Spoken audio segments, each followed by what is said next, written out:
हाँ दोस्तों, my dear student, आज हम लोग 2016 का पेपर सॉल्व करने जा रहे हैं। बहुत दिनों के बाद हम वीडियो बनाने जा रहे हैं। 3 दिन बचे हुए हैं एग्जाम में। तो देखिए 2016 का एक प्रश्न पत्र है केमिस्ट्री का। इसमें पहला जो है क्वेश्चन है हमारा, O3 तथा H2O2 में ऑक्सीजन की ऑक्सीकरण संख्या के मान क्रमशः हैं। तो दिया है 0,1, पहला ऑप्शन है 0,1 O3 में और तथा किस में है ऑक्सीकरण संख्या H2O2 में। तो पेरोक्साइडों में ऑक्सीकरण संख्या कितनी होती है? -1। O3 है मतलब अणु, ओजोन का अणु दिया है। कोई भी उदासीन अणु होगा, यौगिक होगा, उसकी ऑक्सीकरण संख्या क्या होगी? 0 होगी। तो इसमें पहला ऑप्शन हमारा सही है क्या? 0 और -1। 0 और -1 पहला ऑप्शन सही है प्रथम प्रश्न में। प्रथम प्रश्न फिर से सुनिए, O3 तथा H2O2 में ऑक्सीजन की ऑक्सीकरण संख्या क्या है? तो O3 अणु है, ओजोन हमारा, इसकी ऑक्सीकरण संख्या 0 हो जाएगी। और H2O2 में ऑक्सीजन की ऑक्सीकरण संख्या ऋणात्मक होती है। वैसे ऑक्सीजन की ऑक्सीकरण संख्या अन्य तत्वों में, जल में, अन्य ऑक्सीजन के यौगिकों में -2 होती है। लेकिन पेरोक्साइडों में अपवाद नियम है, पेरोक्साइडों में ऑक्सीजन की ऑक्सीकरण संख्या ऋणात्मक होती है। दूसरे प्रश्न पे आते हैं हम, चुंबकीय क्वांटम संख्या से क्या ज्ञात होता है? तो 4 ऑप्शन दिए गए हैं। कक्षकों का आकार, दूसरा कक्षकों का अभिविन्यास, तीसरा कक्षकों की आकृति, चौथा नाभिकीय स्थायित्व। तो इसमें क्या है? कक्षकों का अभिविन्यास, सेकंड ऑप्शन क्या होता है? दूसरे का पहले के खा का उत्तर है सेकंड, कक्षकों का अभिविन्यास। चुंबकीय क्वांटम संख्या से हमको कक्षकों का अभिविन्यास ज्ञात होता है। नेक्स्ट क्वेश्चन पे आते हैं। देखिए दिया हुआ है गा एक 273 केल्विन और एक वायुमंडलीय दाब पर 100 मिली गैस का भार 0.4 ग्राम है। गैस का अणुभार बताइए। तो पहला आंसर दिया है 24.6, दूसरा है 89.6, तीसरा है 56.4 और चौथा है 74.6। तो इसमें देखिए किसका मान दिया गया है? P का मान दिया गया है। कितना दिया गया है? वायुमंडलीय दाब 1 atm, 1 atm हो गया। फिर उसके बाद दिया गया है कि इसका 100 मिली गैस का भार। तो V आयतन दिया गया है कितना? 100 मिलीलीटर। 100 मिली को जो हम लीटर में चेंज करेंगे तो क्या हो जाएगा? 0.1 लीटर। फिर दिया गया है क्या? गैस का भार है 0.4 ग्राम। W इक्वल टू दिया गया है 0.4 ग्राम। अब देखिए गैस नियतांक हम जानते हैं R बराबर क्या होता है? 0.0821 वायुलीटर वायुमंडल प्रति लीटर प्रति मोल। तो इसमें हमारा बेटा सूत्र लगेगा PV बराबर nRT। तो PV बराबर nRT में क्या होगा? हमको W और M का मान निकालना। तो M की जगह M इक्वल टू क्या होता है? W/M, मोलों की संख्या मतलब पदार्थ का भार बटे पदार्थ का अणुभार। तो आइए हम देखते हैं इसमें इस कौन सा सूत्र अप्लाई होगा। ये सारे मान हमको दिए हैं, M हमको ज्ञात करना है। तो चूंकि N बराबर क्या होता है? W/M। तो PV बराबर nRT में हम N के स्थान पर W/M रख देंगे। तो PV इक्वल टू हमारा हो जाएगा W/M इंटू RT। और जी इसमें हम मान रख देंगे सभी के। M को इधर लाएंगे, PV नीचे आ जाएगा। तो M बराबर हमारा कुल कितना आ जाएगा?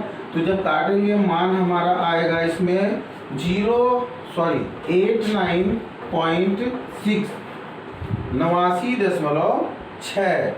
इसका क्या हो जाएगा? ये मॉलिक्यूलर वेट हो जाएगा 89.6। तो इसका ऑप्शन आपका कौन सा सही हो गया? Second option. पहला है 24.6, दूसरा है 89.6, तीसरा है 56.4 और चौथा है 70.6। तो इसमें हमारा सेकंड ऑप्शन 89.6 सही आंसर होगा। अब दे रहा है तत्वों, पहले का घा है, बहुविकल्पी में दिया है तत्वों A, B, C तथा D के मानक अपचयन विभव -A का कितना दिया हुआ है?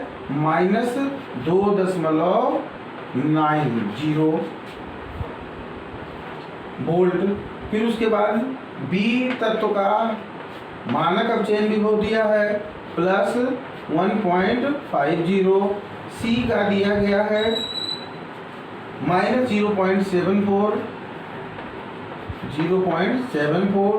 और डी का दिया गया है प्लस 0.34 प्लस 0.34।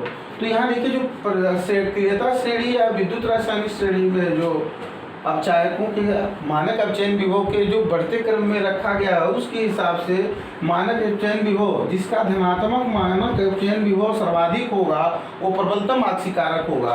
तो इन चारों में ABCD में देखिए सर्वाधिक मानक अपचयन विभव धनात्मक किसका है, ई नॉट रिडक्शन सबसे ज़्यादा है B का प्लस 1.0। तो यहाँ राइट ऑप्शन हो जाएगा B।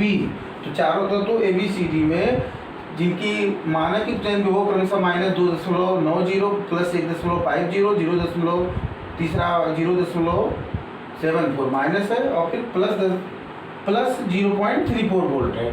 तो ये जो है इसमें सर्वाधिक धनात्मक मान B का है। तो इसमें सर्वाधिक आक्सीकारक कौन सा तत्व होगा, B, एलिमेंट B सर्वाधिक आक्सीकारक होगा। तो इसका उत्तर हो जाएगा ऑप्शन 1 का घ का सेकंड मतलब B। अब देखिए अंगा दिया हुआ है, एक का अंगा 1E, अम्लीय वर्षा में वर्षा जल का pH मान क्या होता है, एसिड रेन में वाटर का pH वैल्यू क्या होता है। तो इसमें दिया है ऑप्शन, देखिए पहला ऑप्शन दिया है 1, दूसरा दिया है 2 से 3, तीसरा दिया है 5 से 6 और चौथा दिया है 6 से 7। तो तीसरा ऑप्शन आपका सही है। एसिड रेन में pH जल का कितना होता है, एसिड रेन में जल का pH वैल्यू 5 से 6। वैसे टिपिकल एसिड रेन में जल की pH वैल्यू होती है 4.0, लेकिन यहाँ पे क्या है एसिड रेन में हमारा नियरेस्ट ऑप्शन है थर्ड 5 से 6। अम्लीय वर्षा का में जल का pH मान कितना होता है, 5 से 6 के बीच होता है। 1E खत्म हो गया हमारा 1 का अंगा। ये हमारे बहुविकल्पी प्रश्न खत्म हो गए हैं। नेक्स्ट क्वेश्चन पे चलते हैं। नेक्स्ट क्वेश्चन है हमारा गेरुसैक के गैसीय आयतन नियम की व्याख्या कीजिए। तो ये गैसीय आयतन गैस नियम गैसीय नियमों में आपको मिल जाएंगे डेफिनेशन इसकी, जहाँ पे चार्ल्स बायल और सबके नियम दिए गए हैं। एक अवधारणा भी थियरी इलेक्ट्रॉन में जो इलेक्ट्रॉन क्लाउड की अवधारणा है उसको भी आप बुक से देख लीजिएगा, सब नोट्स में लिखवाए गए हैं। अब ये देखिए दोष का घा, जिंक तथा तांबे में एक अम्लों से हाइड्रोजन गैस को विस्थापित नहीं करता है, क्यों। अब जैसे हमने अम्ल ले लिया, जिंक भी ले लिया और हमने तांबा भी ले लिया कॉपर, और हमने अम्ल ले लिया यहाँ पे सल्फ्यूरिक अम्ल H2SO4, और इन पूछ रहा है जिंक और कॉपर में से कौन अम्लों में से हाइड्रोजन को विस्थापित करेगा कौन नहीं। तो वहाँ देखिए मानक अपचयन विभव के अनुसार जो हमारी श्रेणी बनी हुई है उस श्रेणी में क्या है, अगर जिंक का स्थान हाइड्रोजन से ऊपर है तो श्रेणी में ऊपर के तत्व जो संकेतक श्रेणी में ऊपर के तत्व हैं वो अपने से नीचे के तत्वों को उनके यौगिकों से प्रतिस्थापित कर देते हैं। तो जिंक यहाँ हाइड्रोजन से ऊपर होता है संकेतक श्रेणी में, इसीलिए अम्ल से हाइड्रोजन को विस्थापित कर देगा और क्या बनाएगा ZnSO4 जिंक सल्फेट बनेगा और प्लस क्या बनेगा हाइड्रोजन गैस बनेगी। लेकिन कॉपर का स्थान आप देखेंगे विद्युत रासायनिक श्रेणी में मानक अपचयन विभव के आधार पे तो ये हाइड्रोजन से नीचे है। तो कॉपर हाइड्रोजन से नीचे होने के कारण ये अम्लों से हाइड्रोजन को कॉपर विस्थापित नहीं कर सकता है। तो यहाँ पे हम क्या होगा, कोई अभिक्रिया नहीं होगी, नो रिएक्शन। तो जिंक, अब यहाँ क्वेश्चन क्या किया है कि जिंक तथा तांबे में से एक अम्लों से हाइड्रोजन गैस विस्थापित नहीं करता, क्यों। तो यहाँ हम लिखेंगे कॉपर अम्लों से हाइड्रोजन गैस को विस्थापित नहीं करता है क्योंकि विद्युत रासायनिक श्रेणी में कॉपर का स्थान हाइड्रोजन से नीचे है और श्रेणी के नीचे के तत्व अपने से ऊपर के तत्वों को उनके यौगिकों से प्रतिस्थापित नहीं कर सकते हैं। लेकिन श्रेणी में जो ऊपर के तत्व हैं वो सर्वाधिक सक्रिय हैं, वो अपने श्रेणी में अपने से नीचे स्थित तत्वों को उनके यौगिकों में से प्रतिस्थापित कर देते हैं। तो चूंकि हाइड्रोजन से ऊपर है जिंक, इसलिए वो हाइड्रोजन को प्रतिस्थापित करके जिंक सल्फेट बना रहा है। लेकिन कॉपर हाइड्रोजन से नीचे होने के कारण ये अम्लों से हाइड्रोजन को डिस्प्लेस नहीं कर सकता है, इसलिए यहाँ कोई अभिक्रिया नहीं होगी। तो इसमें से कौन प्रतिस्थापित कर सकता है, जिंक। क्यों प्रतिस्थापित करेगा अम्लों से हाइड्रोजन को, क्योंकि उसका स्थान सक्रियता श्रेणी में हाइड्रोजन से ऊपर है। क्यों, बस इतना लिखना आपको। सिग्मा तथा पाई बंध की उदाहरण सहित समझाइए। ये 2 का घा है हमारा। तो इसमें सिग्मा तथा पाई बंध जो पहला बंध बनता है सहसंयोजक वो आप जानते हैं सिग्मा बंध होता है। जैसे हम एथिलीन की संरचना चलिए ले रहे हैं, एथिलीन का सूत्र कितना होता है C2H4। तो इसको जब हम इसकी संरचना सूत्र को लिखेंगे तो C डबल बॉन्ड इन है, एल्कीन है, तो एल्कीन में कार्बन और कार्बन के बीच द्विबंध होता है, तो इसकी संरचना सूत्र को हमने ले लिया है एथिलीन को। अब यहाँ देखिए द्विबंध है, तो पहला बंध जो होगा आपका सिग्मा बंध होगा और दूसरा बंध क्या होगा, पाई होगा। इसी प्रकार अगर हम एसिटिलीन लेते हैं C2H2 तो C triple bond CH triple bond CH होता है, तो इसमें पहला एक सिग्मा होगा, बाकी दो क्या होंगे, पाई होंगे। अगर किन्हीं दो परमाणुओं के बीच 50 बंध सहसंयोजक बन रहे हैं तो उसमें पहला ही केवल सिग्मा होगा, बाकी जितने बंध बनेंगे उसके बाद 49 क्या होंगे, पाई होंगे। तो पहला बंध केवल सिग्मा होता है, बाकी जो बंध बनते हैं किन्हीं दो परमाणुओं के बीच तो वो सब क्या होते हैं, पाई बॉन्ड होते हैं। जैसे एसिटिलीन और एथिलीन में इसको हम समझ सकते हैं। अब हम अगले प्रश्न पर आते हैं। देखिए अगला प्रश्न है हमारा, वैश्विक ऊष्मन पर संक्षिप्त टिप्पणी लिखिए। ग्लोबल वार्मिंग ये बायो का भी टॉपिक है। ग्लोबल वार्मिंग क्या है बेटा, कि जैसे सूर्य से आने वाली जो रोशनी है वो पृथ्वी पे क्या करती है, पड़ती है, गर्मी विकिरण पड़ता है, फिर पृथ्वी से परावर्तित होता है। तो ये गर्मी और ये प्रकाश जो परावर्तित होता है तो हमारे पृथ्वी के चारों ओर जो वायुमंडल है, अब वायुमंडल की गैसें इस गर्मी को क्या कर लेती हैं, एब्जॉर्ब कर लेती हैं। कुछ गर्मी वातावरण के अंदर ही रह जाती है, सभी वापस नहीं जा पाती है। धीरे धीरे इससे क्या हो रहा है, हमारे वातावरण का तापक्रम बढ़ रहा है। वातावरण का तापक्रम बढ़ने से क्या हो रहा है, ग्लेशियर हिमखंड जो है, जो बड़े बड़े बर्फ के पहाड़ हैं वो क्या हो रहे हैं, पिघल रहे हैं, समुद्र का जल स्तर बढ़ रहा है। तो यही जो गर्मी है जिससे जो धीरे धीरे पृथ्वी की जो गर्मी बढ़ती जा रही है, यही क्या है, हमारी ग्लोबल वार्मिंग है। ग्रीन हाउस गैसों के कारण ऐसा होता है। उसमें मीथेन है, हमारा कार्बन डाइऑक्साइड है, और जो है जलवाष्प भी है। तो जो है वैश्विक मतलब जो धीरे धीरे पृथ्वी का तापक्रम बढ़ता जा रहा है, जिससे ग्लेशियर पिघल रहे हैं, समुद्र के जलस्तर में वृद्धि हो रही है, ये सब किसके कारण है, वैश्विक ऊष्मन, यही इसी कारण है ग्लोबल वार्मिंग हो रहा है। अब दिया है नेक्स्ट, किसी तत्व के 3D तथा 4s कोष में क्रमशः 9 तथा 2 इलेक्ट्रॉन है। अब 3D ले लिया हमने, अब 4s, तो 4s से अधिक होती है 3D की ऊर्जा। कह रहा है 4s में कितने इलेक्ट्रॉन हैं, 2 इलेक्ट्रॉन हैं। तो एक क्लॉकवाइज होगा, एक एंटी क्लॉकवाइज होगा। 3D में कितने इलेक्ट्रॉन कह रहा है, 9 इलेक्ट्रॉन। हम जानते हैं D में कितने उपकोष होते हैं, D कक्षक में 5, तो 9 इलेक्ट्रॉन है। तो पहले हम क्या करेंगे, हुंड रूल के अनुसार एक एक इलेक्ट्रॉन सभी पांचों उपकोषों में, कक्षकों में क्या करेंगे, भर देंगे। और 3D 4s में 2 कह रहा है, 3D में कितना कह रहा है, 9 है। तो पहले हम हुंड के नियम से एक एक इलेक्ट्रॉन भरेंगे, फिर पेयरिंग करना शुरू करेंगे। तो पेयरिंग यहाँ तक केवल होगी क्योंकि 9 है। अब 5वां जो कक्षक है वो अनपेयर्ड रह जाएगा, मतलब उसमें अयुग्मित इलेक्ट्रॉन रहेगा, एक इलेक्ट्रॉन। बाकी चारों जो कक्षक हैं इसमें इलेक्ट्रॉनों का युग्म बन गया है। तो यहाँ पे अर्धपूरित और पूर्ण पूरित नियम की अवस्था के अनुसार यहाँ ये भी कंडीशन हो सकता है कि ये 4s से एक इलेक्ट्रॉन कहाँ पे चला है, 4s में एक इलेक्ट्रॉन रह गया, तो ये फिर भी है आधा है, अर्धपूरित के अनुसार स्थायी है, क्योंकि इसमें मैक्सिमम 2 ही इलेक्ट्रॉन हो सकते हैं, आधे पे अर्धपूरित होता है। और एक इसमें जब चला आएगा तो 3D हमारा कितना हो जाएगा, 3D हमारा 10 हो जाएगा। तो संकरण जब होगा एक्साइटेड कंडीशन में ये स्थिति तब होगी, तो 3D में हमारा क्या हो जाएगा, पूर्ण हो जाएगी इलेक्ट्रॉनों की संख्या।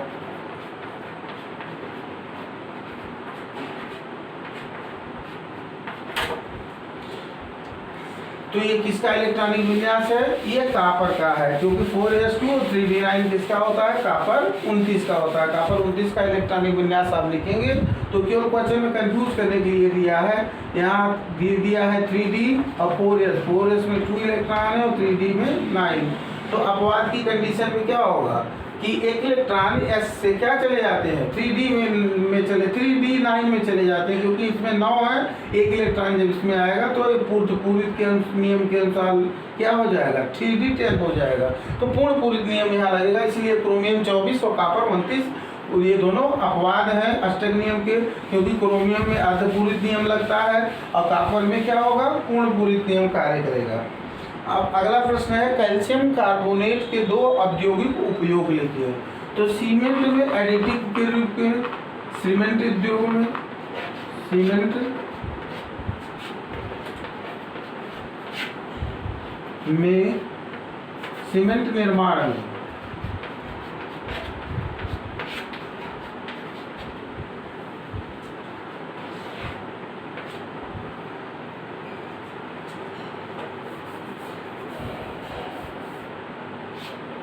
एंटासिड के रूप में, एंटासिड के निर्माण में मतलब जब हमारे पेट में एसिड वगैरह बन जाता है, जैसे होली है, सभी लोग ज़्यादा खाना पीना खाए होंगे तो एसिड का टीडकार आने लगती है, तो एंटासिड के निर्माण में भी जैसे डाइजीन होता है, अल्जल प्लस होता है, तो एंटासिड के निर्माण में भी इसका उपयोग किया जाता है कैल्शियम कार्बोनेट का। बाकी सब जानते हैं, लाइमस्टोन है, मार्बल है, सब इसी के यौगिक हैं। तो बहुत सारे उपयोग हैं मुख्यतः सीमेंट निर्माण में और एंटासिड के रूप में, और सिरेमिक गेज के रूप में भी इसका यूज किया जाता है। तो 2 यूज ही लिख देंगे वो काफ़ी रहेगा। अब इससे कैल्शियम कार्बोनेट मार्बल के निर्माण में, चाक के निर्माण में, सब किसके हैं? कैल्शियम कार्बोनेट के ही यौगिक हैं। तो ये हमारे कैल्शियम कार्बोनेट के 2 औद्योगिक उपयोग हो गए। अगला है हाइड्रोजन के 2 ऑक्सी अम्लों के संरचना सूत्र लिखिए। तो हाइड्रोजन के ऑक्सी अम्ल लिख दीजिएगा, जो है ये सिलेबस से शायद निकाल दिया गया है। अब है अगला है चौथे का बहुत महत्वपूर्ण न्यूमेरिकल है। 20 आयतन हाइड्रोजन परऑक्साइड की सांद्रता ग्राम प्रति लीटर में ज्ञात कीजिए। तो यह 20 आयतन, तो यहाँ पे देखिए पहले हम हाइड्रोजन परऑक्साइड को का अपघटन करेंगे, इसमें टूटेगा, जल में टूटेगा और ऑक्सीजन में। अब देखिए पहले हम इस समीकरण को बैलेंस करेंगे। यहाँ पे 3 ऑक्सीजन है, यहाँ पे 2 ही, तो यहाँ अगर हम 2 लगा देंगे और यहाँ 2 जल के अणु कर देंगे तो ये भी बैलेंस हो गया। 4 हाइड्रोजन और 2 दूनी 4 ऑक्सीजन, 2 दूनी 4 हाइड्रोजन और 2 ऑक्सीजन जल में और 2 ऑक्सीजन परमाणु ऑक्सीजन के अणु में। अब ये समीकरण क्या हो गया? बैलेंस हो गया। अब देखिए 1 मोल 2 मोल, ये हमारा 2 मोल H2O2 से हमारा क्या प्राप्त हो रहा है? 1 मोल ऑक्सीजन प्राप्त हो रहा है। 1 मोल ऑक्सीजन के 1 अणु बने हैं और 2 अणु जल के बने हैं, 2 हाइड्रोजन परऑक्साइड के अणुओं से, तो 2 मोल हाइड्रोजन परऑक्साइड से 1 मोल हमको ऑक्सीजन का प्राप्त हो रहा है। तो 1 हाइड्रोजन परऑक्साइड का अणु भार क्या होगा?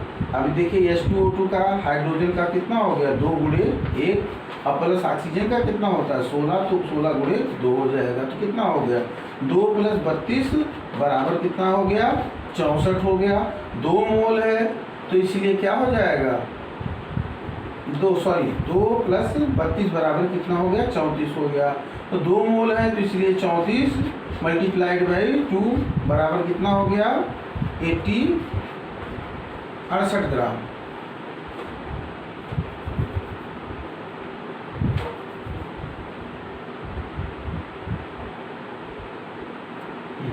ग्राम मात्रा।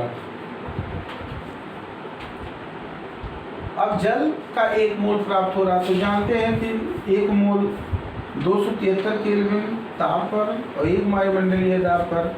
एनटीपी पर क्या होता है? नॉर्मल टेम्परेचर एंड प्रेशर पर किसी भी गैस के निश्चित आयतन में अणुओं की संख्या समान होती है। तो 1 मोल में सभी गैसीय तत्वों के 1 मोल में का आयतन एनटीपी पर कितना होता है? 22.4 लीटर। तो यहाँ हमको 1 मोल ऑक्सीजन प्राप्त हो रहा है, तो 1 मोल ऑक्सीजन का एनटीपी पर मान कितना हो जाएगा? 22.4 लीटर। अब यहाँ देखिए, यहाँ 20 आयतन का मतलब क्या है? एक आयतन से उत्पन्न। अब यहाँ ध्यान दीजिए, इसको हम इरेज कर रहे हैं, समझ गए होंगे आप इसको, नहीं तो रोक के वीडियो को आप देखिएगा। अब देखिए 1 मिली H2O2 से प्राप्त O2 की मात्रा बराबर 20 ml। 1 ml H2O2, यही 20 आयतन का मतलब है। 1 मोल H2O2 से प्राप्त O2 ऑक्सीजन की मात्रा बराबर है 20 ml। तो आयतन कितना दिया? आयतन 100 ml दिया हुआ है कि 100 ml में कितना होगा? 1000 ml में 1000 हम लीटर में निकालेंगे, तो 1 ml H2O2 से O2 कितना प्राप्त हो रहा है? 20 ml। तो 1000 ml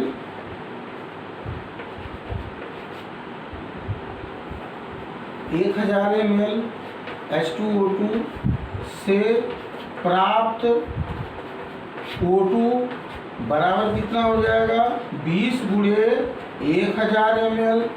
तो ये टोटल कितना हो जाएगा 20,000 ml। तो इसको जब मिलीलीटर को लीटर में व्यक्त करेंगे 1000 से मल्टीप्लाइड कर देंगे तो इसका आंसर कितना आएगा 20 लीटर। तो 1 लीटर H2O2 से प्राप्त O2 की मात्रा कितनी हो गई 20 लीटर। अब हम लिखेंगे चूंकि NTP पर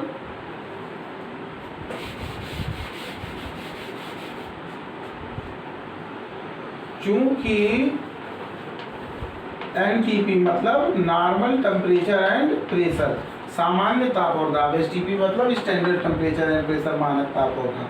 NTP पर 22.4 लीटर O2 कितने से प्राप्त हो रहा है 68 ग्राम। 2 मोल H2O2 से तो 1 मोल का भार कितना हुआ 34 ग्राम, 2 मोल का कितना हो गया 68 ग्राम। तो NTP पर 22.4 लीटर O2 की मात्रा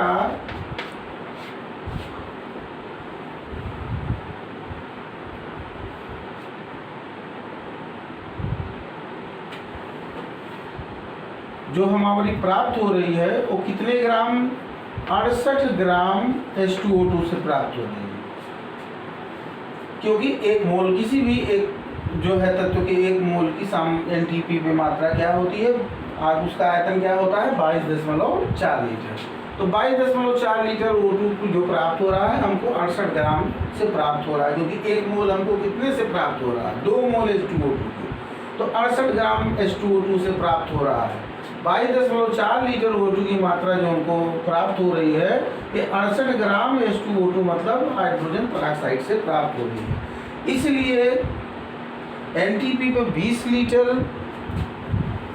अब हमको निकालना कितना है 20 लीटर में 20 लीटर में कितनी मात्रा होगी। इसलिए NTP पर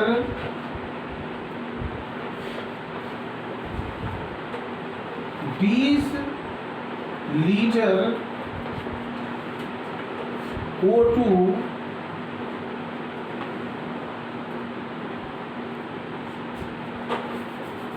प्राप्त O2 की मात्रा 68 ग्राम से 22.4 लीटर प्राप्त हो रहा है। तो 20 लीटर प्राप्त करने के लिए कितनी मात्रा की आवश्यकता होगी, तो 68 गुणे 20 बटे 22.4, तो हो जाएगा हमारा 68 गुणे 20 बटे 22.4 ग्राम प्रति लीटर। टोटल हमारा आंसर आ जाएगा काटने के बाद इसको 60.71 ग्राम प्रति लीटर। ये हमारी क्या हो जाएगी 20 लीटर ऑक्सीजन कितने से प्राप्त होगा 60.71 ग्राम। जब H2O2 होगा तो हमको कितना होगा 20 लीटर आयतन प्राप्त होगा किसका ऑक्सीजन का। तो ऑक्सीजन के 20 लीटर को प्राप्त करने के लिए हमको 60.71 ग्राम H2O2 की आवश्यकता होगी। अब अगला प्रश्न है, देखिए जैविक निकायों में उप संयोजन यौगिक के महत्व को उदाहरण द्वारा समझाइए। ये जो है आपका 30% में माइनस हो गया है, ये उप संयोजन यौगिक का यौगिक है। प्रश्न है अंतिम चैप्टर का प्रथम फर्स्ट पेपर के। अब दिया है क्लोरीन, ब्रोमीन तथा आयोडीन के फ्लोरीन से बने किन्हीं 4 अंतरा हैलोजन यौगिकों के बनाने का रासायनिक समीकरण लिखें। तो अंतरा हैलोजन यौगिक जैसे क्लोरीन, अब देखिए क्लोरीन, ब्रोमीन और आयोडीन के फ्लोरीन से बने, तो क्लोरीन, ब्रोमीन तथा आयोडीन के फ्लोरीन से बने यौगिक के फ्लोरीन से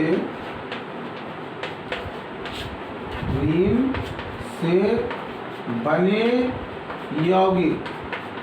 तो यहाँ देखिए तीनों का फ्लोरीन से किया, तो ये Ab3, Ab5, Ab6 प्रकार के अंतरा हैलोजन यौगिक बनाते हैं, आप जानते हैं। तो क्लोरीन की ClF से मान लीजिए क्रिया होगी तो ClF3 हो गया, ऐसे हो गया BrF3 हो जाएगा, इसके साथ साथ क्या होगा IF3 हो जाएगा।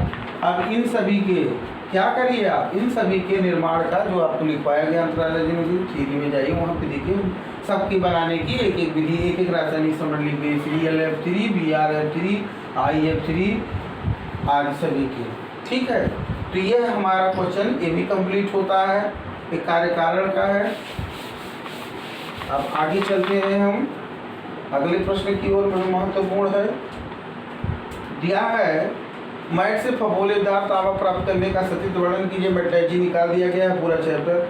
सोडियम बाइकार्बोनेट के निर्माण के साल्वे प्रक्रम का रासायनिक समीकरण देते हुए सचित्र वर्णन कीजिए। तो साल्वे विधि द्वारा, साल्वे ने अमोनिया सोडा विधि भी है, इसमें जो है सोडियम कार्बोनेट पूछा है, सोडियम बाइकार्बोनेट NaHCO3 या सोडियम हाइड्रोजन कार्बोनेट भी कहते हैं, जिसको हम मीठा सोडा भी कहते हैं। धावन सोडा हमारा सोडियम कार्बोनेट का क्रिस्टल होता है, NaHCO3 क्या है, सोडियम बाइकार्बोनेट हो जो मीठा सोडा होता है।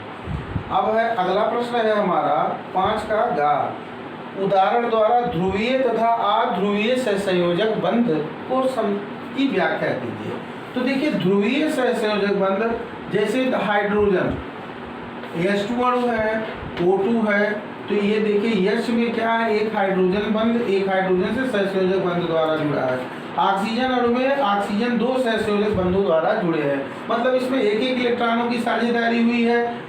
मान लीजिए एक को बिंदु, एक को क्रॉस से दिखा रहे हैं, तो यहाँ क्या है, 2-2 इलेक्ट्रॉनों की साझेदारी हुई, इस प्रकार ये अपने स्टेप को पूर्ण कर रहे हैं।